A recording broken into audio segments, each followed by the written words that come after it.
اچھے شاعر ہیں مولانا احمد رضا خان.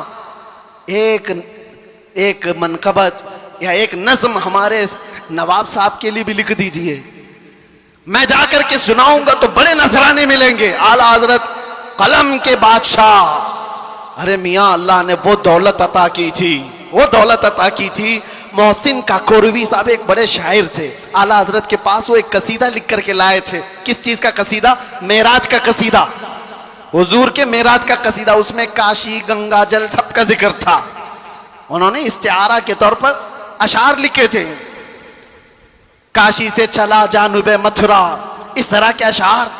اعلیٰ حضرت نے 2 شعر سنے, اس کے بعد کہا محسن صاحب رکیے, عصر کا وقت ہو گیا, نماز کے لیے جائیں. عصر کی سنتیں پڑھی. اب سنت اور فرض کے بیچ میں کتنا وقت رہتا ہے؟ عصر کی سنت اور فرض کے بیچ میں اتنے ہی وقت میں قصیدہ معراج اعلیٰ حضرت نے لکھ لیا. سبحان اللہ. اور عصر کی فرض نماز کے بعد آئے اور کہا کہاں ہے کاکوروی صاحب, سنیے میں نے بھی لکھا ہے.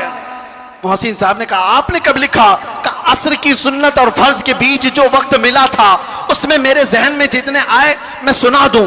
سنانے لگے. وہ سرور کشور رسالت جو عرش پر جلوہ گر ہوئے تھے, نئے نرالے طرب کے ساما عرب کے مہمان کے لیے تھے. ضیائیں کچھ عرش پر آئیں کہ قندیلیں سب جھلملائیں. حضور خورشید کیا چمکتے, چراغ منہ اپنا دیکھتے تھے.